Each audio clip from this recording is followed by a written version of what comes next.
기적의 TV 상담받고 대학 가자 2교시 결정적 코치의 합격연구소 시간입니다. 자, 오늘은 어떤 내용을 좀 알아볼까요? 예, 앞서서 김보민 아나운서께서 이제 인사말에서 이제 기회균형과 관련된 말씀하셨는데요. 네. 오늘은 그 고른 기회 전형에 대해서 좀 살펴보도록 하겠습니다. 그 고른 기회 전형은 이제 아무래도 사회적인 약자를 위한 전형인데요. 2013년에 이제 7.49%의 비율이었는데 2015년에 7.8%까지 83%까지 뭐 크진 않지만 소폭 상승하고 꾸준히 전형의 모집 인원이 상승하고 있는 그런 전형입니다. 네.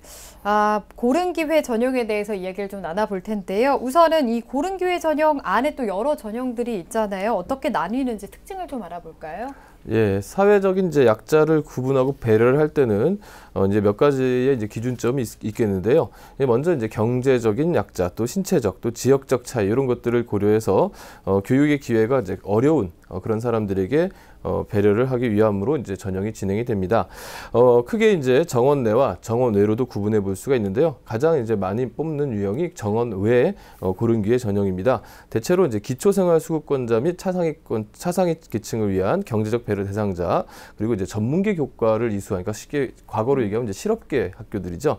이수한 학생들을 대상으로 모집하는 특성화고 출신자 전형, 그리고 특성화고 재직자 졸업자 중에 이제 지금 재직하고 있는 네. 재직자 전형 등이 있고요.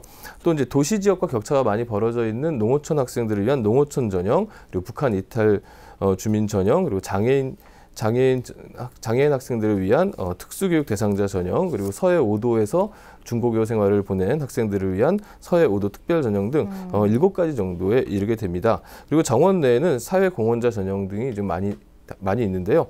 독립유공자 손자녀 및 자녀, 그리고 국가유공자, 특수임무 유공자, 고엽적 후유증 환자, 6.18 자유상의자, 5.18 민주화 유공자 등의 자녀들의 대상이 되는 이런 전형들이 있습니다. 네, 여러 전형이 이렇게 다양하게 있는데요.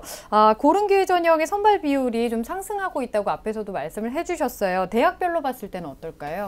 네, 전년도까지 이제 가장 많이 선발한 학교가 이제 시립대였는데요. 3년간 고른 기회 전형의 이제 선발 비율이 무려 이제 10.59%로 가장 높았습니다. 그 밖에 이제 한양대가 10.48%, 중앙대가 10.46%를 기록했는데요. 올해 역시도 이제 고른 기회 전형을 많이 뽑는 학교들이 눈에 띕니다. 그 가운데 가장 이제 눈에 띄는 학교는 경기대학교 수원 캠퍼스로 선발 인원을 무려 195명을 선발을 해서요. 지난해보다 무려 111명이나 증원해서 선발을 합니다. 시립대도 전년도에 이어서 154명으로 지난해와 동일한 인원을 모집하고 있습니다. 네, 고른 기회 전형에 지원할 학생들은 이런 대학을 더 눈여겨보면 좋을 것 같습니다. 자, 그러면 고른 기회 전형 선발 방법도 좀 짚어볼까요? 예, 고른 기회 전형은 대체로 학생부 종합 전형처럼 1단계를 이제 서류 평가로 일정 배수를 선발한 다음에 2단계에서 이제 서류와 면접을 통해서 선발하는 경우가 가장 많은데요. 특히 이제 그 서류 평가의 비중, 그 가운데서 자격 기준이 매우 중요합니다. 그래서 학생들이 이 고른 기회 전형을 준비할 때는 자격이 정확하게 되는지 이런 것들이 필요하거든요. 뭐 예를 들어서 기초생활수급자 같은 경우에 그 보험료 납입한 액수나 이런 것들이 굉장히 대학마다 아주 세세하게 나눠져 있어요. 그래서 네. 그런 것들을 미리 잘 준비해서 서류를 완벽하게 준비한 다음에 지원을 하셔야 되겠습니다. 네, 그렇습니다. 전형이 워낙 다양하고 많아서요. 지원하고자 하는 그 대학과 전형에 대해서 자격 요건을 좀 우선 잘 확인하는 게 좋을 것 같습니다. 오늘은 고른 기회 전형에 대해서 전반적인 이야기를 나눠봤습니다. 결정적 코치의 합격연구소 시간이었고요. 3교시 상담 이어가겠습니다.